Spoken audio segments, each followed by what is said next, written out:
So in 2004, I had a patient by the name of Karen, and she had systemic lupus and was seeing me for just really horrendous skin lupus. And I had her on all kinds of medications that were really, really horrible to try to keep her under control. And at that time, I did have an interest in nutrition, but it was one of those things that a lot of doctors think they know about nutrition, and ultimately they generally don't. For a dermatologist, it's unusual for me to be driving home and thinking about a patient because I feel like I'm on the verge of killing them with the medications I'm giving them. That's how many medications we were trying to get her under control with. Nothing was working, and essentially we slowly took her off all the medicines because really it was making hardly any dent whatsoever in her condition. She disappeared for maybe 4 months, and she came back 95% clear on her own. And she came with her big stack of journals, articles, books, and a whole host of things to basically tell me what she did to cure herself, 95% mostly, of her lupus. And I put that aside, and it took me actually a couple months to sort of get to it. And when I went through that material, I was amazed at how much information there actually was to help people with curing, or at least putting, these conditions under control. And at that point, that was one of the most remarkable things that I had seen in my practice up until that point. I started practice in the year 2000, and I saw her in the year 2004. I spent I became really obsessed with the role of nutrition in preventing, reversing skin conditions, and it was really a transformative thing, and I'm still very good friends with Karen. So at that time, in 2004, I really started to incorporate that into my medical practice. And for a conventionally trained dermatologist, it's actually quite difficult to make that leap to really starting to advocate for a nutritional approach for skin health and for skin diseases, especially those that are severe, like lupus and other autoimmune diseases. And even to this day, I remember the first patient that I saw after that, where I had spent a good year really reading the literature and becoming familiar with it. And I still remember to this day, it was a patient with atopic dermatitis, eczema, and he was a bodybuilder. And he was living on chicken and broccoli. Was essentially what it turned out was, what I recognized was that he wasn't getting any essential fatty acids. And essential fatty acids are actually very, very important for the oil barrier to your skin, and he wasn't getting any. So essentially his lupus, his eczema was being triggered by this lack of having enough of the natural oils being produced for his skin.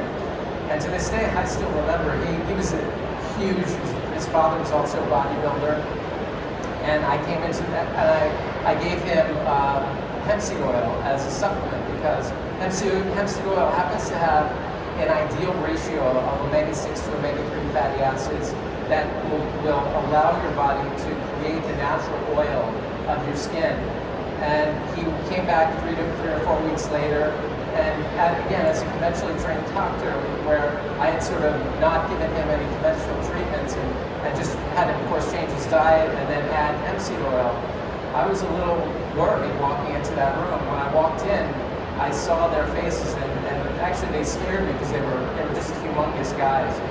And they looked very stern, and the father looked at me and said, "How come no one, after 15 years, essentially, because he had eczema earlier on, has not recommended this approach?" He was completely clear, essentially, 3 to 4 weeks. And at that point, I became a lot more comfortable.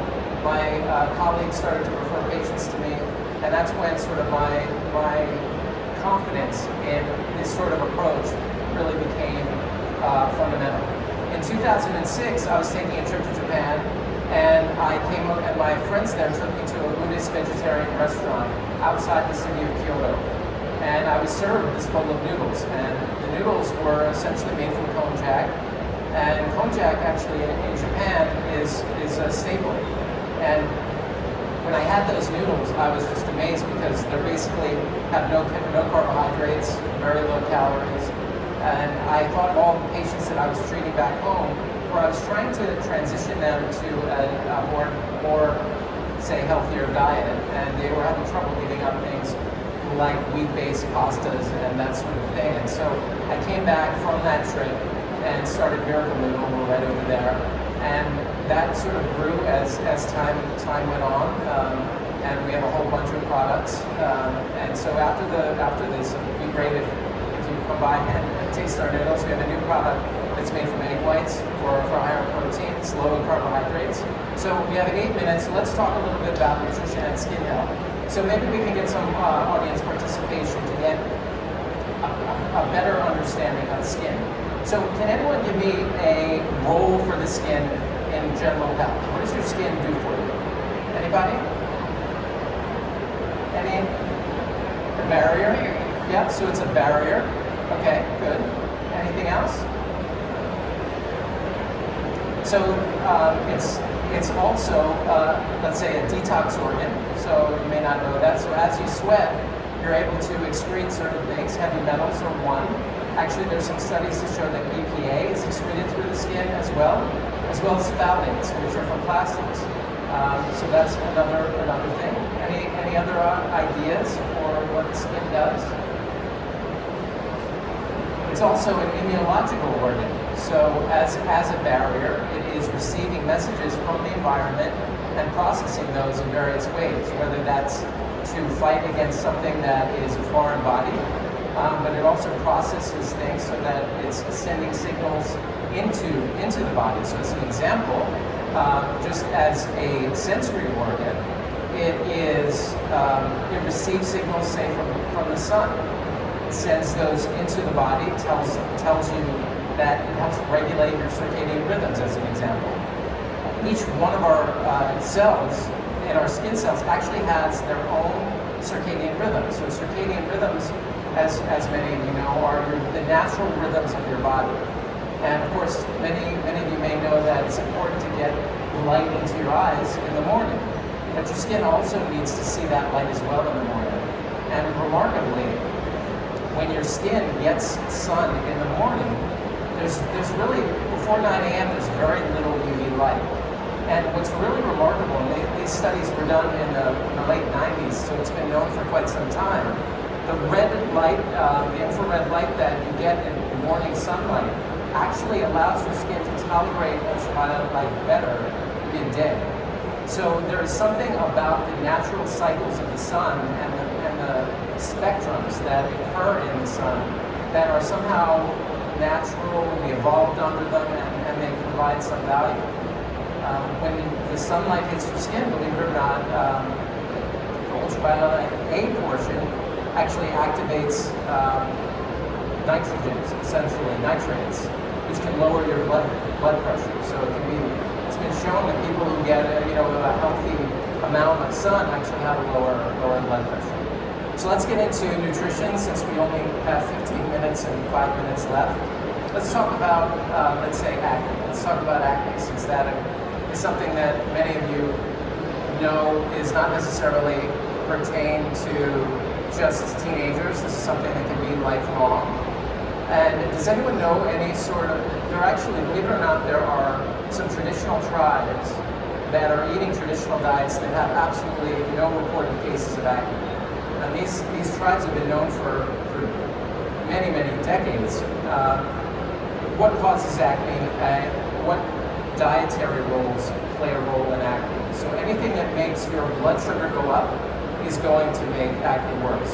So we're talking sugars, any processed carbohydrates, any finely milled grains are going to make your blood sugar go up. And that causes a whole complex of reactions, hormonal and such, to bring down that sugar. And during that process, you're basically it's affecting the oil glands in your skin, and you're going to get an increase in acne. Also, pretty much all dairy products have been shown to increase acne as well. There are some studies to show that normal sort of high-fat yogurt is probably okay. Skim milk is probably the worst. So it's one of those things, again, to pay attention to with diet. Can anyone think of, there's a traditional idea that chocolate causes acne, and ultimately they have done some studies, and there are select people who actually, even with dark chocolate, do break out, but for the majority of the time, it's related to the blood sugar spike that you have. Let's talk about atopic dermatitis, eczema. I'm sure many of you may have people that you know that have eczema. So eczema is essentially, fundamentally, a condition where the oil barrier of your skin is really not functioning the way that it's supposed to.